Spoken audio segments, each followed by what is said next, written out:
प्यारे बच्चों नमस्कार। कैसे हो आप सभी। मैं आशा करता हूं कि आप लोग बहुत ही अच्छे होंगे, स्वस्थ होंगे और आप सभी की पढ़ाई भी बहुत ही अच्छी चल रही होगी। बच्चों आज के क्लास में हम लोग पढ़ने वाले हैं क्लास 12th हिंदी का top 100 most important objective question. और ये सारे के सारे प्रश्न आपके बोर्ड एग्जाम के पॉइंट ऑफ व्यू से बहुत ही ज्यादा इंपॉर्टेंट है। तो भाई मेरे आज के क्लास को बिल्कुल ध्यान से देखिएगा और आज के क्लास में दिए जाने वाले इन सारे प्रश्नों को आप लोग अच्छे से याद भी करते चलिएगा। ओके चलिए फिर क्लास को स्टार्ट करते हैं। आप लोग भी हमारे साथ चैट सेक्शन में आंसर को लगाते चलिएगा और लास्ट में बताइएगा आप लोग सही कितना कर पाते हो। देखिए पहला नंबर सवाल आपके सामने है तो जरूर लगाते चलना चैट सेक्शन में। देखिए पहला नंबर सवाल पूछा गया है, दिल छोटा करना मुहावरे का अर्थ क्या होता है। दिल छोटा करना मुहावरे का जो सही अर्थ होता है वो होता है हतोत्साहित होना। Correct answer option number C हो जाएगा। 1 का सी लगाओ बच्चों और हमारे साथ आंसर को लगाते चलो, रिवीजन करते चलो। चलो देखो अब दूसरा नंबर सवाल ये रहा आपके सामने, बताओ दूसरा नंबर सवाल है खिल्ली उड़ाना मुहावरे का अर्थ क्या होता है। बहुत ही अच्छा प्रश्न है, कई बार पूछा गया है कि खिल्ली उड़ाना मुहावरे का अर्थ क्या होता है, तो वो हो जाता है व्यंग्य करना। करेक्ट आंसर कौन सा होगा, 2 का correct answer option number A होगा। सारे के सारे बच्चे याद रखोगे, बहुत ही इंपॉर्टेंट प्रश्न है। चलो आगे बढ़ते हैं बच्चों। तीसरा नंबर सवाल देखिए आपसे पूछा जा रहा है, घर का न घाट का, घर का न घाट का मुहावरे का अर्थ क्या होता है। ये सारे के सारे इंपॉर्टेंट मुहावरा है भाई, इसको याद कर लेना। घर का न घाट का मुहावरे का अर्थ होता है कहीं का नहीं। कौन सा बच्चों, करेक्ट आंसर सी हो जाएगा। आप लोगों ने देखा होगा, देख रहे हो, वो ना तो घर का रहा ना घाट का, मतलब वो कहीं का नहीं रहा। Correct answer option number C हो जाएगा। सारे बच्चे लगाते चलो आंसर, बहुत ही इंपॉर्टेंट क्लास है और लास्ट में बताना कितना सही कर पाए हो। देखिए फोर्थ नंबर सवाल है, गांव का घर कविता के कवि कौन है। देखो गांव का घर जो कविता है ये हमारे ज्ञानेंद्र पति के द्वारा लिखे गए हैं। करेक्ट आंसर डी हो जाएगा। क्या लगाओगे बच्चों, ऑप्शन नंबर डी होगा। ओके जैसे रघुवीर शाह अधिनायक को लिखे हैं, अशोक वाजपेयी जो लिखे हैं वे लिखे हैं हारजीत को। और मुक्ति बोध की कौन सी रचना है बच्चों, एक बार चैट सेक्शन में जल्दी जल्दी से बता दो। जन जन का चेहरा एक गजानन माधव मुक्ति बोध के द्वारा लिखा गया। सारे प्रश्नों को याद करते चलो। देखो पांचवा नंबर सवाल पूछा जा रहा है, ज्ञानेंद्र पति का जन्म कहां हुआ था। ज्ञानेंद्र पति का जन्म हुआ था पथरगामा गोड्डा झारखंड में हुआ था। क्या बच्चों, पथरगामा गोड्डा झारखंड में। करेक्ट आंसर बी हो जाएगा।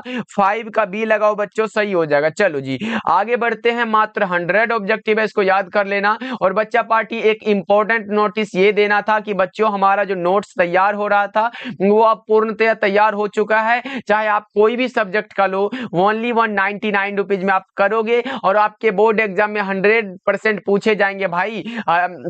पिछले साल भी हमने नोट्स दिया था और बच्चों का ये कमेंट आया था भाई एकदम 100% लग गया था जितना भी बनाना होता। देखो अगर फिजिक्स की बात कर ले तो 2 गुना क्वेश्चन रहेगा भाई, जिसमें कि सारा कुछ दिया जाएगा। 200 ऑब्जेक्टिव रहेगा, शॉर्ट क्वेश्चन भी रहेगा और लॉन्ग क्वेश्चन, जो कि बहुत ही मेहनत से बनाया गया है। इस नंबर पे कांटेक्ट करके आप लोग ले सकते हो, तो जरूर मैसेज करिएगा, कॉल करिएगा। ओके यहाँ पे लिख दे रहा हूँ, यहाँ पे मैसेज करना, कॉल करना, आपको दे दिया जाएगा। देखो हार जीत कैसी कविता बच्चों, आओ क्वेश्चन की ओर बढ़ते हैं। हार जीत कैसी कविता है, तो एक प्रकार का क्या है, गद्य कविता है और ये लिखा गया किसके द्वारा, अशोक वाजपेयी के द्वारा। चलो जी आगे बढ़ते हैं। 7 नंबर सवाल देखिए, हार जीत कविता में अशोक वाजपेयी के क्या किस काव्य संकलन से लिया गया। हार जीत जो कविता है जो कि अशोक वाजपेयी की रचना है, लेकिन ये किस काव्य संकलन से लिया गया, तो ये लिया गया कहीं नहीं वही रचना से। 7 का करेक्ट आंसर ए हो जाएगा। चलो 8 नंबर सवाल देखिए बच्चों, पूछा जा रहा है, प्यारे नन्हे बेटे को कविता में लोहा किसका प्रतीक है।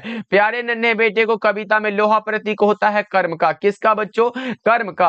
अगर पूछा जाए प्यारे नन्हे बेटे को कविता किसके द्वारा लिखा गया, तो क्या लगाओगे बच्चों, एक बार चैट सेक्शन में बता दो जल्दी जल्दी से। प्यारे नन्हे बेटे को कविता किसके द्वारा लिखा गया, तो आप लगाओगे सर विनोद कुमार शुक्ल के द्वारा ये लिखा गया। चलो आगे बढ़ते हैं। 9 नंबर सवाल देखिए, मेहनत कश और औरत को कवि ने किस रूप में देखा है। ये देखा है लोहा के रूप में। किस रूप में बच्चों, लोहा के रूप में। 9 का करेक्ट आंसर भी हो जाएगा। चलो जी आगे बढ़ते हैं। 10 नंबर सवाल देखो, रघुवीर सहाय के पिताजी का नाम क्या था।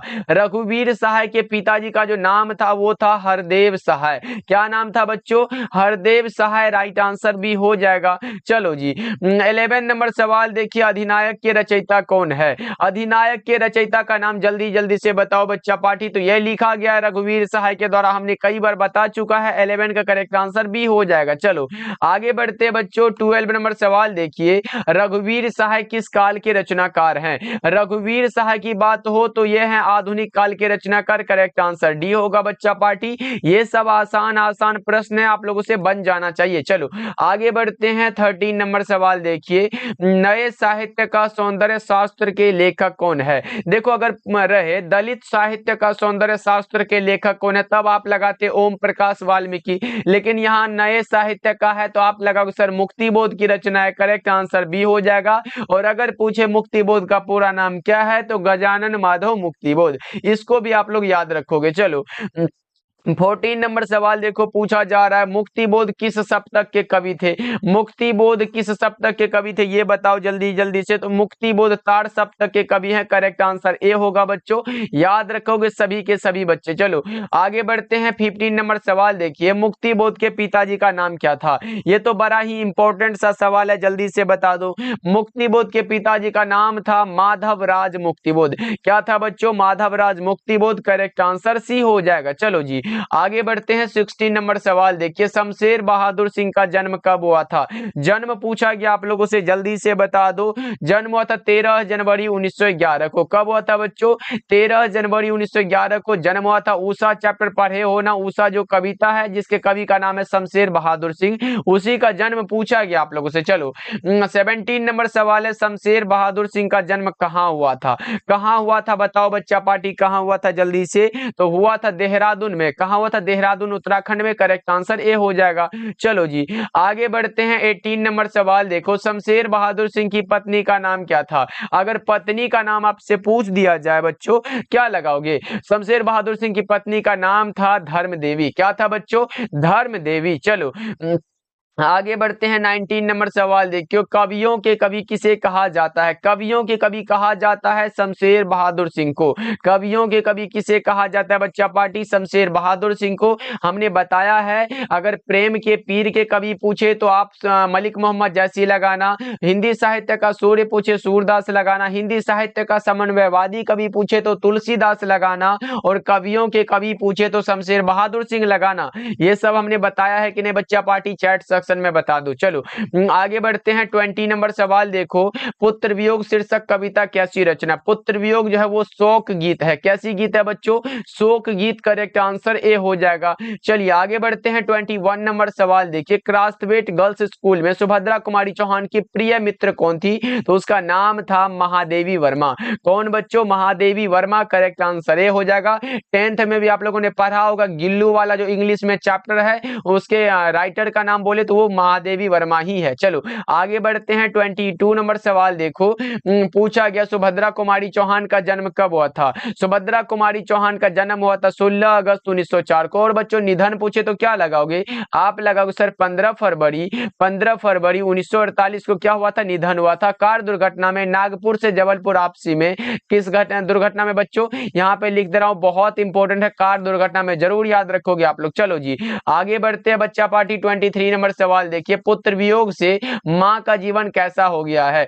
पुत्र के वियोग से मां का जीवन सूना सूना हो गया है। करेक्ट आंसर ए हो जाएगा बच्चों। 23 नंबर सवाल का जवाब क्या लगा रहे हो आप लोग? ऑप्शन नंबर ए लगाना, बिल्कुल ही सही आंसर हो जाएगा। चलो जी आगे बढ़ते हैं, 24 नंबर सवाल देखिए, जयशंकर प्रसाद की सफलतम नाट्य कृति कौन सी है? सफलतम नाट्य कृति है जिसका की नाम है ध्रुव स्वामिनी। कौन सी बच्चों? ध्रुव स्वामिनी। करेक्ट आंसर सी हो जाएगा। चलो जी आगे बढ़ते हैं, जयशंकर प्रसाद ने कौन सी कविता लिखी है? जयशंकर प्रसाद ने कौन सी कविता लिखी है? जल्दी जल्दी से बताओ बच्चों। वो हो जाएगा तुमुल कोलाहल कलह में जयशंकर प्रसाद की रचना है, उषा शमशेर बहादुर सिंह की रचना है, अधिनायक रघुवीर सहाय की रचना है, गांव का घर ज्ञानेंद्रपति की रचना, तो ये तीनों नहीं होगा, हमारा करेक्ट आंसर डी हो जाएगा। चलो आगे बढ़ते हैं बच्चों। 26 नंबर सवाल देखिए, जयशंकर प्रसाद का जन्म कब हुआ था? जयशंकर प्रसाद का जन्म जल्दी जल्दी से बताओ बच्चा पार्टी। 26 नंबर सवाल आपके सामने है तो बता दो। क्या लगा रहे हो आप लोग? ओके ओके, ये हुआ था 1889 में। कब हुआ था बच्चों? 1889, जो कि किसी भी ऑप्शन में 1889 नहीं दिया गया है, तो समझ लो 1889 में दिया गया था। और निधन हुआ था 15 नवंबर। कब हुआ था बच्चों? 15 नवंबर 1900 कब हुआ था? 37 में हुआ था, ये निधन हुआ था। तो देख लो किस ऑप्शन में दिया गया, ये 1889 में जन्म हुआ था और ये निधन हुआ था, ये सब में किसी में नहीं दिया गया, यानी कि सब ऑप्शन क्या है? गलत है। अगर हाँ यहाँ 1889 होता तो हम सी लगाते। चलो अभी 1889 ही इसको कर देते, ऑप्शन नंबर सी बिल्कुल सही हो जाएगा। ओके बच्चों, क्लियर है? चलो आगे बढ़ते हैं बच्चा पार्टी। अगला नंबर सवाल देखो, 27 नंबर सवाल है, छत्रसाल दशक किसकी रचना है? छत्रसाल दशक में महाराज छत्रसाल की वीरता का बखान किया है किसने? भूषण जी ने। भाई करेक्ट आंसर सी हो जाएगा ना। 27 नंबर सवाल का जवाब है ऑप्शन नंबर सी। चलो आगे बढ़ते हैं। 28 नंबर सवाल देखिए, शिवा बावनी में कितने मुक्तक है? शिवा बावनी में मुक्तकों की संख्या कितनी है? 52 है। करेक्ट आंसर बी होगा।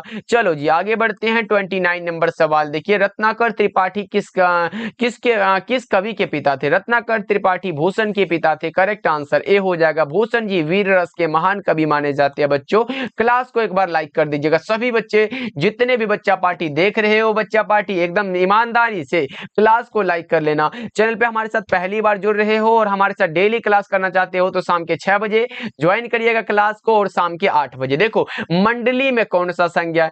मंडली में अगर पूछे तो मंडली में कौन सा संज्ञा होगा, ये आप लोग ही बता दो बच्चा पार्टी, कौन सा है मंडली में संज्ञा? तो आप लगाओ सर मंडली जो है ना, ये हमारा समूहवाचक संज्ञा हो जाता है। करेक्ट आंसर सी हो जाएगा। चलो जी आगे बढ़ते हैं। 31 नंबर सवाल देखो, मानवता शब्द कौन संज्ञा है? मानवता में संज्ञा बताओ जल्दी जल्दी से। मानवता कौन सा होगा बताओ? तो वो हो जाएगा भाववाचक संज्ञा। करेक्ट आंसर सी हो जाएगा। मानवता हुआ, शत्रुता हुआ, मित्रता हुआ, ये सब का है? ये सब भाववाचक संज्ञा। चलो आगे बढ़ते हैं। अगला नंबर सवाल देखो, 32 नंबर सवाल है, भिक्षा शब्द क्या है? भिक्षा जो शब्द होता है वो हमारा कैसा होता है? तत्सम होता है। भिक्षा शब्द तत्सम होता है, यानी कि जो संस्कृत से मिलता जुलता है वो हमारा तत्सम हो जाता है। जैसे भिक्षा हुआ, उसके बाद हम क्या बोल सकते हैं? अग्नि भी बोल सकते हैं, उसके बाद और भी कुछ बोल सकते हैं, जो भी संस्कृत भाषा में है उसके क्या कहोगे आप लोग? वो हमारा तत्सम हो जाता है। ओके चलो जी आगे बढ़ते हैं बच्चों। अगला नंबर सवाल देखो, अगला नंबर सवाल है देखो, किसी भी भाषा के मूल शब्द को हम लोग तत्सम कहते हैं। किसी भी भाषा के मूल शब्द को क्या कहते हैं बच्चों? तत्सम कहते हैं। चलो आगे बढ़ते हैं बच्चा पार्टी। 34 नंबर सवाल है, ऐसी संज्ञाएं जिनके खंड सार्थक होते हैं उन्हें क्या कहते हैं? ऐसी संज्ञाएं जिनके खंड सार्थक होते हैं उन्हें हम लोग क्या कहते हैं? यौगिक बोलते हैं। और जिनके खंड नहीं होते उसे रूट बोल देते हैं ना भाई। करेक्ट आंसर भी लगाओ। चलो आगे बढ़ते हैं। 35 नंबर सवाल देखो, घी शब्द में कौन सा लिंग है? घी में लिंग बताना है आप लोगों को। क्या लगा रहे हो? पुल्लिंग। बहुत ही अच्छे बच्चा पार्टी। आगे बढ़ते हैं। 36 नंबर सवाल देखिए, कवि शब्द का स्त्रीलिंग रूप क्या होता है? कवि का स्त्रीलिंग रूप कवित्री होता है। कवित्री करेक्ट आंसर भी होगा। चलो जी आगे बढ़ते हैं। ये रहा आपके सामने प्रश्न, कारक के कितने भेद होते हैं? तो सर ये बचपन से पढ़ते आ रहे सर, कारक 8 प्रकार के होते हैं। कारक 8 प्रकार के हैं। करेक्ट आंसर भी हो जाएगा। चलो आगे बढ़ते हैं। 38 नंबर सवाल देखो, नाभादास किसके शिष्य थे? नाभादास के अगर शिष्य का बात हो तो वो थे स्वामी अग्रदास। अगर पूछे नाभादास किसके समकालीन थे तो तुलसीदास के समकालीन थे। ओके चलो आगे बढ़ते हैं। 39 नंबर सवाल देखिए, कबीरदास किस शाखा के कवि हैं? कबीरदास के शाखा का नाम पूछा गया, आप लोगों से बताओ क्या होगा बच्चों? वो थे निर्गुण शाखा के। करेक्ट आंसर भी होगा। चलो आगे बढ़ते हैं। 40 नंबर सवाल देखिए, नाभादास की कविता किन दो कवियों के बारे में है बताओ? नाभादास की कविता जो है कौन सा कविता है भाई? वो छप्पे वाला जो कविता पढ़ते हो ये नाभादास की रचना है, और इसमें दो कवियों के बारे में बताया, कबीरदास एवं सूरदास के बारे में। करेक्ट आंसर भी हो जाएगा। चलो आगे बढ़ते हैं। 41 नंबर सवाल देखिए, निम्नलिखित में कौन सी रचना नाभादास की है? नाभादास की रचना का नाम है क्या है भाई? भक्तमाल। करेक्ट आंसर भी हो जाएगा। सूरसागर सूरदास, गीतावली तुलसीदास, आंसू जयशंकर प्रसाद। करेक्ट आंसर भी लगाओ आप लोग। चलो 42 नंबर सवाल देखिए, हनुमान बाहुक रचना कितने छंदों की है? हनुमान बाहुक जो रचना है वो कितने छंदों की है, ये बताओ जल्दी जल्दी से। वो है 44 छंदों की। करेक्ट आंसर ए हो जाएगा। चलो आगे बढ़ते हैं। 43 नंबर सवाल देखिए, तुलसीदास किस काल के कवि थे? तुलसीदास अगर काल पूछे तो भक्ति काल लगाओ ना मेरे भाई, सही जवाब बी हो जाएगा। चलिए आगे बढ़ते हैं। 44 नंबर सवाल देखो, तुलसीदास का मूल नाम क्या था? मूल नाम बताओ ना। तुलसीदास का मूल नाम था राम बोला। क्या था बच्चों? राम बोला। सही जवाब बी होगा। चलो आगे बढ़ते हैं। 45 नंबर सवाल देखिए, रामचरितमानस किनकी रचना है? रामचरितमानस आए, विनय पत्रिका आए, गीतावली आए, कवितावली आए, ये सारे के सारे रचना है हमारे तुलसीदास की। करेक्ट आंसर बी हो जाएगा बच्चों। ये सब आसान आसान प्रश्न है और आपसे गलत नहीं होगा, ये हमें पूर्ण उम्मीद है। ओके चलो देखो अगला नंबर सवाल देखिए, इनमें कौन सी रचना तुलसीदास की नहीं है? नहीं है पूछा गया, राधा स्तुति इनकी रचना नहीं है। करेक्ट आंसर डी होगा।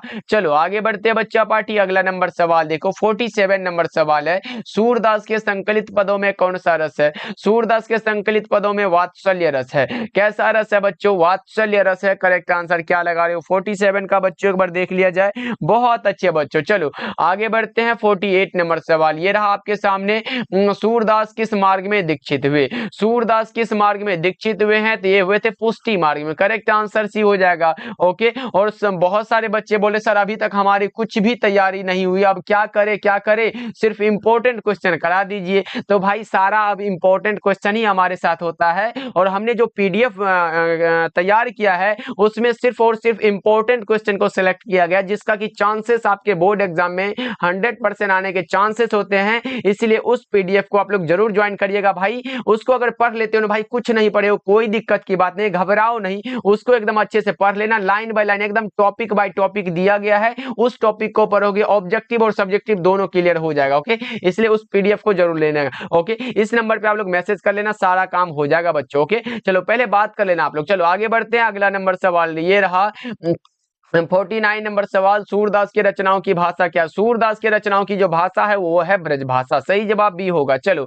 आगे बढ़ते हैं। 50 नंबर सवाल देखिए, वात्सल्य के विश्व में अद्वितीय कवि कौन है? वात्सल्य के विश्व में अद्वितीय कवि का नाम है सूरदास। क्या है बच्चा पार्टी? सूरदास। सही जवाब ए हो जाएगा। चलो 51 नंबर सवाल देखिए, जैसी रचित पद्मावत की भाषा क्या है? मलिक मोहम्मद जैसी रचित पद्मावत की जो भाषा है वो है अवधी। कौन सी है बच्चों? अवधी। करेक्ट आंसर ए होगा। चलो आगे बढ़ते हैं बच्चा पार्टी। 52 नंबर सवाल देखिए, इनमें से प्रेम के पीर के कवि कौन है? प्रेम के पीर के कवि माने जाते हैं मलिक मोहम्मद जैसी। हमने कई बार बता चुका है बच्चों, ये गलत नहीं होगा आप लोगों का, बहुत इंपॉर्टेंट प्रश्न है। चलो आगे बढ़ते हैं। 53 नंबर सवाल देखिए, चित्ररेखा किस कवि की रचना? चित्ररेखा अब की बार भी पूछा गया, चित्ररेखा किसकी रचना है? तो आप लगाओगे सर चित्ररेखा जो रचना है ये रचना है हमारे मलिक मोहम्मद जैसी के द्वारा लिखा गया। करेक्ट आंसर ए हो जाएगा। चलो आगे बढ़ते हैं। 54 नंबर सवाल देखो, पर्वत शब्द का विशेषण क्या होता है? पर्वत का पर्वतीय होता है, पर्वत का पर्वतीय, प्रथम का प्राथमिक होता है,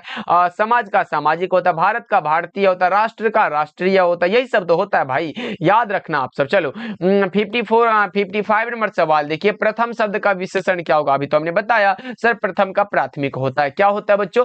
प्राथमिक होता है। चलो आगे बढ़ते हैं। अगला नंबर सवाल देखो, पुराण का विशेषण क्या होता है? पुराण का विशेषण पौराणिक होता है। पुराण का क्या होता है बच्चों? पौराणिक। जो संज्ञा और सर्वनाम की विशेषता को बतलाए वे हो जाता है विशेषण। चलो आगे बढ़ते हैं। 57 नंबर सवाल देख लो क्या पूछा गया है, समाज का विशेषण क्या होता है? समाज का विशेषण सामाजिक है। करेक्ट आंसर ए हो जाएगा। चलो आगे बढ़ते हैं। 58 नंबर सवाल देखो, अवगुण में कौन सा उपसर्ग है? अवगुण, अव और गुण, कौन सा? अवगुण हमारा अब जो है ये उपसर्ग हो जाएगा। चलो आगे बढ़ते हैं बच्चों। 59 नंबर सवाल देखिए, प्रतिनिधि शब्द में कौन सा उपसर्ग है? प्रति जोर निधि, बराबर में क्या होगा? प्रतिनिधि, प्रति क्या होगा? एक उपसर्ग है। चलो आगे बढ़ते हैं। 60 नंबर सवाल देखो, 60 नंबर सवाल है, जुर्माना में कौन सा प्रत्यय? जुर्म प्लस आना, आना क्या होगा? प्रत्यय हो जाएगा। चलिए 61 नंबर सवाल देखिए, संवाद में सबसे महत्वपूर्ण क्या है? संवाद में सबसे महत्वपूर्ण है आत्मीयता। क्या है बच्चों?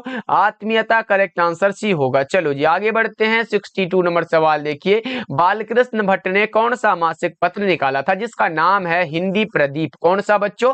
हिंदी प्रदीप नामक मासिक पत्र निकाला था किसने? बालकृष्ण भट्ट ने। चलो, बातचीत शीर्षक निबंध के निबंधकार कौन है? निबंधकार का नाम है बालकृष्ण भट्ट। क्या होगा बच्चों? बालकृष्ण भट्ट। याद रखना निबंध है। कौन सा? बातचीत जो पाठ है वो बालकृष्ण भट्ट के द्वारा दिया गया है। अगर पूछे बालकृष्ण भट्ट के पिताजी का नाम क्या था तो आप लगाओगे बेनी प्रसाद भट्ट। माताजी का पूछे पार्वती देवी लगाना। जन्म पूछे 23 जून 1844 लगाना। निधन पूछे 20 जुलाई 1914 को लगाना। आपका बिल्कुल करेक्ट हो जाएगा। चलो आगे बढ़ते हैं। 64 नंबर सवाल है, एडिसन के अनुसार असल बातचीत कितने लोगों के बीच हो सकती है? एडिसन के अनुसार असल बातचीत 2 लोगों के बीच हो सकती है। करेक्ट आंसर ए हो जाएगा। चलो आगे बढ़ते हैं। 65 नंबर सवाल है, नाटक के प्रारंभ में होने वाले मंगल पाठ को क्या कहते हैं? नांदी पाठ कहते हैं। क्या कहते हैं बच्चों? नांदी वाला पाठ कहते हैं। तो सही जवाब क्या लगाओगे आप लोग? ऑप्शन नंबर बी को लगाओ ना, सही हो जाएगा। चलो आगे बढ़ते हैं। 66 नंबर सवाल है, वजीरा सिंह किस कहानी का पात्र है? वजीरा सिंह का जो नाम आया है वो है उसने कहा था। करेक्ट आंसर ए होगा। याद रखो बच्चों, बहुत इंपॉर्टेंट है। चलो आगे बढ़ते हैं। 67 नंबर सवाल है, तेरी कुरमाई हो गई किस कहानी से संबंध है? तेरी कुरमाई हो गई, इसमें लहना सिंह वही सूबेदारनी से पूछा था ना। करेक्ट आंसर ए लगाओ ना, करेक्ट हो जाएगा। चलो 68 नंबर सवाल है, लहना सिंह किस पद पर था? लहना सिंह जमादार के पद पर था। लहना सिंह जमादार के पद पर था बच्चों। करेक्ट आंसर सी होगा। चलो आगे बढ़ते हैं। 69 नंबर सवाल देखो, भारतीय सिपाहियों का किसके साथ संघर्ष हुआ था? भारतीय सिपाहियों का जो संघर्ष हुआ था वो हुआ था जर्मनी के साथ। किसके साथ बच्चों? जर्मनी के साथ। करेक्ट आंसर डी होगा। चलो आगे बढ़ते हैं। 70 नंबर सवाल है, अमृतसर में लहना सिंह के कौन थे? यहाँ लाना नहीं होगा, यहाँ पे जो होगा ना वो हो जाएगा लहना। कौन सा? अमृतसर में लहना सिंह के कौन थे? मामा थे। करेक्ट आंसर सी होगा। चलो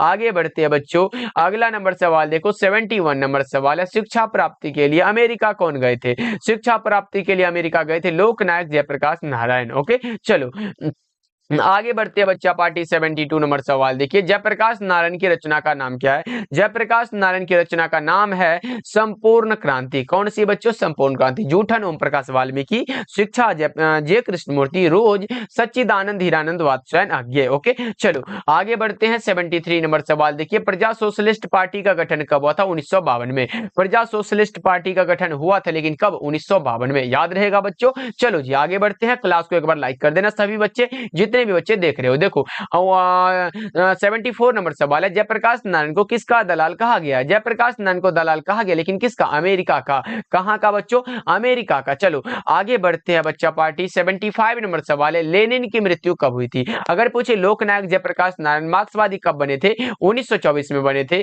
और लेनिन की मृत्यु भी 1924 में ही हुई थी। करेक्ट आंसर डी होगा। चलो आगे बढ़ते हैं। 76 नंबर सवाल है, दिनकर जी की पहली कविता किस पत्रिका में प्रकाशित हुई? दिनकर जी की पहली कविता जो प्रकाशित हुई है जिसका नाम है क्या बच्चा पार्टी? छात्र सहोदर। करेक्ट आंसर ये होगा। कब? 1925 में। ओके चलो आगे बढ़ते हैं बच्चों। अगला नंबर सवाल देखो, 77 नंबर सवाल है, दिनकर जी की पहली काव्य पुस्तक कौन सी है जिसका नाम है प्रणभंग? कौन सा है बच्चों? प्रणभंग। करेक्ट आंसर डी होगा। चलो आगे बढ़ते हैं। 78 नंबर सवाल है, रामधारी सिंह दिनकर का जन्म कब हुआ था? रामधारी सिंह दिनकर का जन्म बताओगे क्या आप लोग बच्चा पार्टी? 78 नंबर सवाल है आपके सामने। आप लगाओगे सर 23 सितंबर 1908 को हुआ था। करेक्ट आंसर ए होगा। चलो आगे बढ़ते हैं। अगला नंबर सवाल 79 नंबर सवाल है, संस्कृति के 4 अध्याय किसकी रचना? संस्कृति के 4 अध्याय रचना है रामधारी सिंह दिनकर की। किसकी बच्चों? रामधारी सिंह दिनकर की। चलो आगे बढ़ते हैं। 80 नंबर सवाल देखो, निम्न में से किस कहानी में गैंग्रीन का उल्लेख है? गैंग्रीन का उल्लेख है रोज कहानी में। किस कहानी में बच्चा पार्टी? रोज कहानी में। करेक्ट आंसर ए होगा। रोज कहानी के कहानीकार का नाम है सच्चिदानंद हीरानंद वात्स्यायन अज्ञे। ओके चलो 81 नंबर सवाल देखिए पूछा गया, अज्ञे के माताजी का नाम क्या था? अज्ञे के माताजी का नाम था अवंती देवी। पिताजी का क्या नाम था? डॉक्टर हीरानंद शास्त्री। ये भी आप लोग याद रखोगे। चलो आगे बढ़ते हैं। 82 नंबर सवाल देखिए, भगत सिंह की शहादत कब हुई थी? शहादत मतलब निधन। बताओ भगत सिंह की शहादत कब हुई थी? बच्चा पार्टी लगा रहे हैं सर 23 मार्च 1931 को। ऑप्शन ए करेक्ट हो जाएगा। चलो आगे बढ़ते हैं। अगला नंबर सवाल देखो 83 नंबर सवाल है, बंदी जीवन किसकी किसकी कृति है? बंदी जीवन जो रचना है, बंदी जीवन जो रचना ये है सचिंद्रनाथ सान्याल की। किसकी रचना है बच्चों? सचिंद्रनाथ सान्याल की। करेक्ट आंसर डी होगा। चलो आगे बढ़ते हैं बच्चा पार्टी। अगला नंबर सवाल ये रहा आपके सामने, तो बताओ क्या कह रहा है? कुलबीर सिंह और कुलतार सिंह भगत सिंह ये कौन थे? भाई थे। कुलबीर सिंह और कुलतार सिंह भगत सिंह के भाई थे मेरे भाई। करेक्ट आंसर सी होगा। चलो आगे बढ़ते हैं। 85 नंबर सवाल देखो, गंडक नदी की चर्चा किस शीर्षक पाठ में है? गंडक नदी की चर्चा जो है वो है ओ सदानीरा में। किसमें है बच्चों? ओ सदानीरा में। करेक्ट आंसर ए हो जाएगा। कोई दिक्कत बच्चों? चलो आगे बढ़ते हैं। अगला नंबर सवाल देखो, 86 नंबर सवाल है, ओ सदानीरा किस निबंध पुस्तक से लिया गया है? ओ सदानीरा जो है ये लिखा गया जगदीश चंद्र माथुर के द्वारा और ये लिया गया बोलते क्षण से। करेक्ट आंसर सी होगा। ओके, एक प्रकार का कविता संग्रह। चलो आगे बढ़ते हैं। 87 नंबर सवाल है, ओ सदानीरा किस विधा के अंतर्गत आता है? ओ सदानीरा एक प्रकार का निबंध है। निबंधकार का नाम जगदीश चंद्र माथुर, जस्ट हमने बताया है। ओके बच्चों, चलो 88 नंबर सवाल पूछा जा रहा है, सिपाही की मां शीर्षक पाठ क्या है? सिपाही की मां एकांकी है। एकांकीकार का नाम पूछ दे तो क्या लगाओगे? मोहन राकेश लगाएंगे ना सर। करेक्ट आंसर भी होगा। चलो आगे बढ़ते हैं। 89 नंबर सवाल देखो, कह रहा है क्या? अंडे के छिलके के रचनाकार कौन है? अंडे के छिलके तथा अन्य एकांकी के रचनाकार का नाम है मोहन राकेश। कौन है बच्चों? मोहन राकेश। सही जवाब ए होगा। याद रखना ये सब इंपॉर्टेंट रचना है, आया हुआ है आपके एग्जाम में। चलो देखो 90 नंबर सवाल है, मोहन राकेश रचित नाटक संग्रह का नाम क्या है? आषाढ़ का एक दिन। कौन सा बच्चों? आषाढ़ का एक दिन। ओके, चलो आगे बढ़ते हैं। 91 नंबर सवाल है, मुन्नी डाक गाड़ी के पीछे क्यों जाती है? मुन्नी डाक गाड़ी के पीछे जाती है, लेकिन क्यों जाती है? तो जाती है चिट्ठी लेने के लिए। करेक्ट आंसर सी होगा। चलो आगे बढ़ते हैं। 92 नंबर सवाल देखिए, नामवर सिंह का आलोचनात्मक निबंध है जिसका नाम है प्रगीत और समाज। कौन सा बच्चों? प्रगीत और समाज एक प्रकार का क्या है? एक प्रकार का निबंध है। निबंधकार का नाम अभी तो हमने बताया, डॉक्टर नामवर सिंह। चलो आगे बढ़ते हैं। अगला नंबर सवाल देखो, 93 नंबर सवाल है, निम्नलिखित में कौन सी रचना नामवर सिंह की है? नामवर सिंह की रचना जिसका नाम है वाद विवाद संवाद, कविता के नए प्रतिमान, उपरोक्त दोनों। क्योंकि ये जूठन तो ओम प्रकाश वाल्मीकि की है। चलो आगे बढ़ते हैं। 94 नंबर सवाल देखिए, निम्नलिखित में दलित आत्मकथा शीर्षक पाठ कौन है? दलित आत्मकथा जूठन है। दलित आत्मकथा जूठन है और ये लिखा गया है ओम प्रकाश वाल्मीकि के द्वारा। ओके, चलो 95 नंबर सवाल देखो। 95 नंबर सवाल है, जूठन शीर्षक पाठ में किसने झाड़ू छीनकर दूर फेंक दी? किसने फेंकी थी ये बताओ जल्दी जल्दी से बच्चा पार्टी। आप लगा रहे हो लेखक के पिताजी ने, क्योंकि लेखक को देखिए स्कूल में ये झाड़ू लगा रहे थे। मुंशी जी ये क्या कर रहे हो? झाड़ू लगा रहे हो। करेक्ट आंसर ए होगा ना भाई। करेक्ट आंसर ए लगा सकते हो आप लोग। चलो आगे बढ़ते हैं। अगला नंबर सवाल देखो, 96 नंबर सवाल है, हंसते हुए मेरा अकेलापन शीर्षक पाठ क्या है? हंसते हुए मेरा अकेलापन डायरी है। कौन सा है बच्चों? डायरी है। करेक्ट आंसर सी हो जाएगा, मलिया जी के द्वारा लिखा गया। चलो आगे बढ़ते हैं बच्चा पार्टी। 97 नंबर सवाल देखो, ये रहा आपके सामने, तिरीच शीर्षक पाठ में लेखक के पिताजी कितने साल के हैं? तो ये हैं 55 साल के। करेक्ट आंसर सी होगा। चलो आगे बढ़ते हैं। 98 नंबर सवाल है, शिक्षा शीर्षक पाठ के अनुसार सत्य की खोज तभी संभव है जब क्या हो? शिक्षा शीर्षक पाठ के अनुसार सत्य की खोज तभी संभव है जब हो स्वतंत्रता। कौन सा हो बच्चों? स्वतंत्रता हो। करेक्ट आंसर ए होगा। चलो जी आगे बढ़ते हैं बच्चा पार्टी। अगला नंबर सवाल ये रहा, शिक्षा शीर्षक पाठ क्या है? शिक्षा जो पाठ है यह है शिक्षा शास्त्र। क्या है बच्चों? शिक्षा शास्त्र है। अब की बार पूछा गया शिक्षा क्या है? ये था संभाषण। ये एक प्रकार का क्या है बच्चा पार्टी? ये भी याद रख लो, ये संभाषण है और लिखा गया है जे कृष्णमूर्ति के द्वारा। किसके द्वारा बच्चों? जे कृष्णमूर्ति के द्वारा। याद रख लो, बहुत इंपॉर्टेंट है, आता है आपके एग्जाम में, तो छोड़ के नहीं आना। और एक बार आप लोगों से प्रश्न रहा कि जे कृष्णमूर्ति का पूरा नाम क्या है, एक बार चैट सेक्शन में दिखना चाहिए। चलो 100 नंबर सवाल देखो, जे कृष्णमूर्ति की इनमें कौन सी रचना है? कौन सी रचना है जो जे कृष्णमूर्ति की रचना है? तो आप लगा लो कौन सा? शिक्षा। करेक्ट आंसर डी होगा, क्योंकि सर जी रोज जो है ये हमारे आज्ञा जी की रचना है। संपूर्ण क्रांति लोकनायक जयप्रकाश नारायण की रचना है। एक लेख और एक पत्र भगत सिंह की रचना। तो ये सब नहीं होगा, हमारा करेक्ट आंसर डी हो जाएगा। ओके बच्चों, तो क्लास कैसा लगा कमेंट करके बताना बच्चों। और क्लास को लाइक किए नहीं किए हो तो सारे बच्चे क्लास को लाइक कर दीजिएगा। मिलते हैं फिर अगले क्लास में। पीडीएफ के लिए हमने नंबर दिया, उस पर मैसेज करिएगा, कॉल करिएगा, आपको सारा कुछ बता दिया जाएगा। ओके, मिलते हैं फिर अगले क्लास में।